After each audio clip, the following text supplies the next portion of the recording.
Ito yung craniomaxillaris. Yan. Yan. Ito. Can you see that? Ito. Okay, kasi dorsal constrictor to. Ito yung craniomaxillaris. Then you have levator maxillae superioris. Okay? So we're done with the second, third, fourth, fifth. So what's the first? Dorsal constrictor.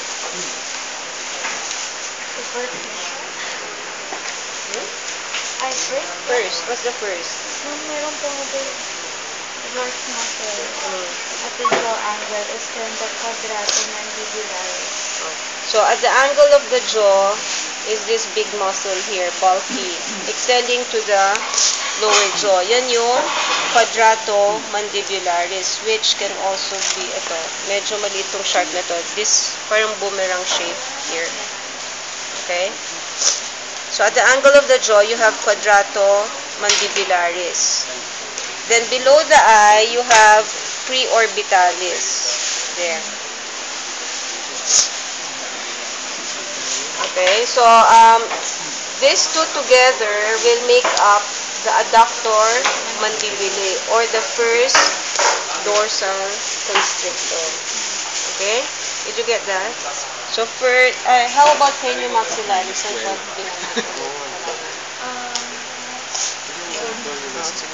So you have first, second, third, fourth, fifth, six dorsal constrictors. Okay? So similarly sa ventral, first mentioned are the last four pairs of ventral constrictors. So lahat ng nandito are ventral constrictors. Okay, so you have again the raphe, so third, fourth, fifth, sixth ventral constrictors. And where are the first two? The first two will just be the floor of the mouth. Okay, so alam nyo naman yung mouth, di ba? Okay, so this part here, the muscle forming the floor is where you find the first two ventral constrictors. Yung una is the one exposed. And what do you call that?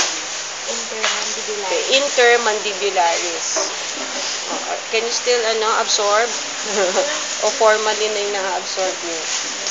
Okay? So, itong unang, the one that you see first on the floor of the mouth is intermandibularis.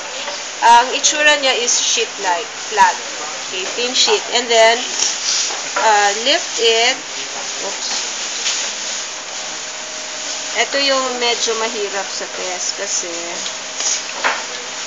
it's so thin. So, ito, can you see this one na nilift ko? This is intermandibularis. So, the next layer next to it is interhyoideus. This one. Can you see that?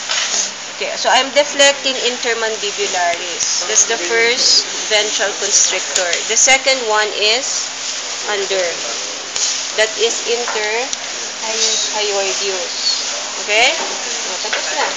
Mandibularis. Ano yung mandibularis? The point at Most where... posterior side. That. Attached to the fascia of the quadratomandibularis muscle. Okay, so basta yung portion lang daw nung intermandibularis na nakakabit sa jaw, mandibularis. Binigyan lang ng name. Basta yung intermandibularis is the broad sheet. Yung nakakabit dito, mandibularis. Okay? Para lang malito. Levator. Okay, for the levator, dalawa lang yung tandaan nyo. Kasi dalawa lang yung obvious. First one is the levator maxillae superioris. Okay, just behind the eye. Like that. Okay? Now, yung second, nasa ilalim daw ng epihyoid yan. So, wag yun ang hanapin. Yung third to eighth will be fused as cucularis. So, maalala nyo kaya? So, yung cucularis will be, di ba ito yung gill region? There will be, and then ito yung Apical. Between the two is cucullaris, this one here. Okay, gill slit, apical, cucullaris. Okay, so those are the few 3 to 8 levators. And everything is elevator or Arcuo. Okay? Oh, okay pa?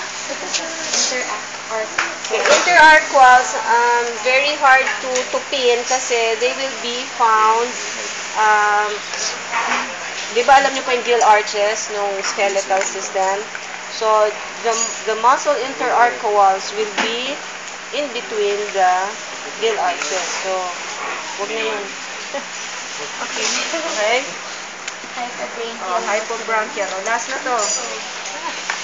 Game. Immediately in front of the coracoid bar in the mid Can you point to me the coracoid bar? Where do you think will be the coracoid bar? The region of it? Here. Okay, so anterior. Is a triangular area containing a pair of diverging muscles, the common Can you see this triangular? coracoartium. So common coracoartium, which is a hypobranchial musculature. Okay? Of the mid-ventral raphe forward to the middle of the mandible, and note just above the constrictor layer, a median muscle related, the coracomandibular or geniocoracoid and geniohyoid, extending forward to the mandible. Di ba you have the sheath intermandibularis and interhyoideus? Next thing you will see will be that bundle muscle. Ito, so medyo thin. Okay, that will be coracomandibular. And the dorsal most thick. Ay. Ito na lang. So, ito yung, di ba ito yung sheath-like? Okay, so yung nasa ibabaw, intermandibularis. Ito, no, intermandibularis. Ito, interhyoideus. So, hindi pa yan na-split. Okay? So, after the sheath, you see the first bundle line.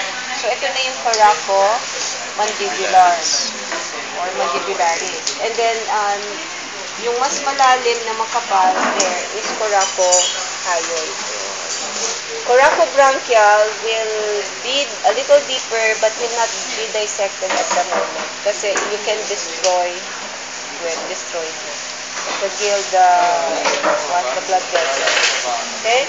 So, ano ba? Kita nyo ba? Etong unang bundle na makikita nyo is what? Coracomandibularis. Parang intermandibularis and interhyoideus. Una, intermandibularis. Second, interhyoideus. So, for the bundle, una yung kita nyo yun, yung manipis na, paano bang gagawin ko dito? Can you cut it?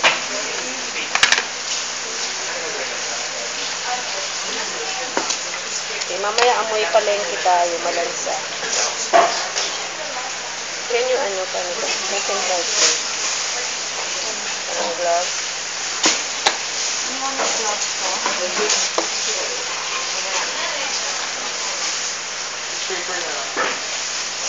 O, ganito na lang yung clue. Basta pag makapal, coracohyoid. Pagka manipis yung bundle, coracomandibular, and mas ventral. Okay? Yun na lang yung clue nyo para... Ano ba? Mami, thyroid.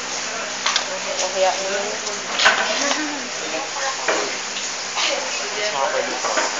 Coracohyoid is thicker. Yung coracomandibular.